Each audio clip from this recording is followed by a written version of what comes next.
Welcome to Crochet 101 with Shay Yarn. For more information about this series and for all other lessons in this series, you can go to the Crochet 101 playlist in my profile. Let's get to today's lesson, which will be the half double crochet. So as you can see, I started out just like I start with all of our other stitches with a slip knot on my hook, and I'm once again going to chain 21 so we can use that as our swatch sample amount. So let's chain 21.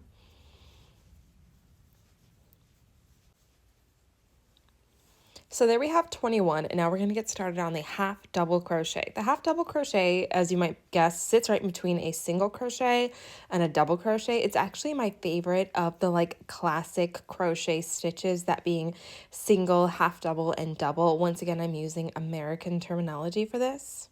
So to get started on the half double crochet, you are going to yarn over your hook just like you would with the double. You are going to stick your hook into the first usable chain you have. So again, we always skip the first one and we go to the second one. We're going to stick our hook into there, again using our finger to open it if we have to.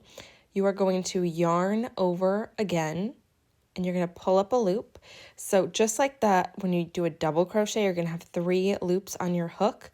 But for this one, you are going to yarn over and pull through all 3 at the same time. So once again, we yarn over, we go into our next available chain.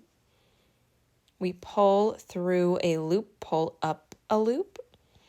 We yarn over, and you pull through all 3. And as you can see, compared to the double, this one does not have as much of a gap in between the stitches, and it's a little bit taller, a little bit fatter, and squashier. Singles crochets are great, but sometimes they can take you a lot of time to get anywhere, and they can be a little bit flat. This one's a little bit squishier and squashier, a little bit cozier. I love the half double crochet, so we're going to do it a couple more times together. Yarn over through the middle here, pull up a loop, yarn over through all 3, yarn over, pull up a loop through our chain, yarn over, and pull through all 3. And as I've mentioned before, as you can see, after I've yarned over and I go through here, I'm automatically have my yarn in place, but there is nothing wrong, especially while you're still learning, with going through and then having to yarn over and pull up. Take your time getting to the point where you try and do things over dexterily. And I'm just going to half double crochet all the way down this chain.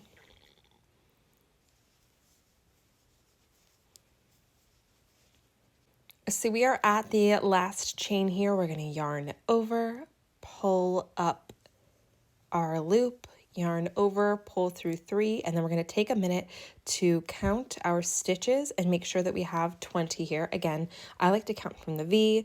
1, 2, 3, 4, 5, 6, 7, 8, 9, 10, 11, 12, 13, 14, 15, 16, 17, 18, 19, and then, as I've also often pointed out, 20 is actually kind of laying down here, so don't forget about this stitch when you come back around. To start the next row for the half double, all I do is chain 1 for it. I don't think that my half doubles are tall enough to warrant chaining 2. 1 usually works for me. And this one, you are going to continue on like you continued your other ones. So we ended our row with a single chain. Then we're going to turn our work, and we are going to once again yarn over. We're going to go into this spot right here, stick our hook through, pull up a loop, yarn over, and finish our stitch out by pulling through 3.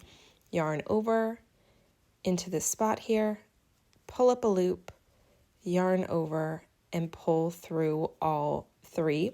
And that is what the half double starts looking like. So let me finish this row out for you.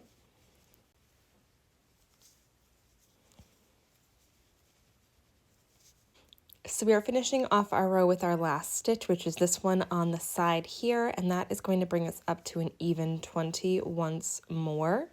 I'm just going to chain one at the end to clean up my row. And that is what 2 rows of the half double crochet look like. And what I'm going to do now is I'm going to put together a swatch for you that is going to be single, half double, and then double so you can see them all together. So that is 2 rows of single crochet. And there we have 2 rows of half double crochet on the top. You can see the stitches are just a little bit squashier, a little bit fatter, slightly bigger breaks in the weave between the stitches. This one's a lot tighter than this one. And there it is with 2 rows of double crochet on top of the half doubles. Once again, you can see they're a little bit taller, bigger breaks in the weaving. So this is a better stitch for like a cardigan, a wearable, or blankets, as opposed to this, which is a great stitch for making something that's compact that you're going to stuff.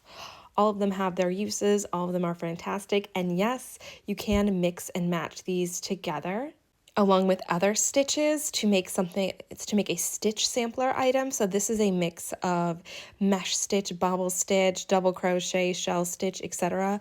I believe I have tutorials for all of these stitches on my page if you are interested, and we will get to more stitch sampling and more advanced techniques as we go on in this series.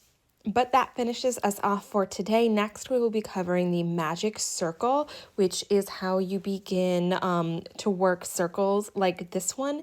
And I will also have a magic circle alternative for you to try as well.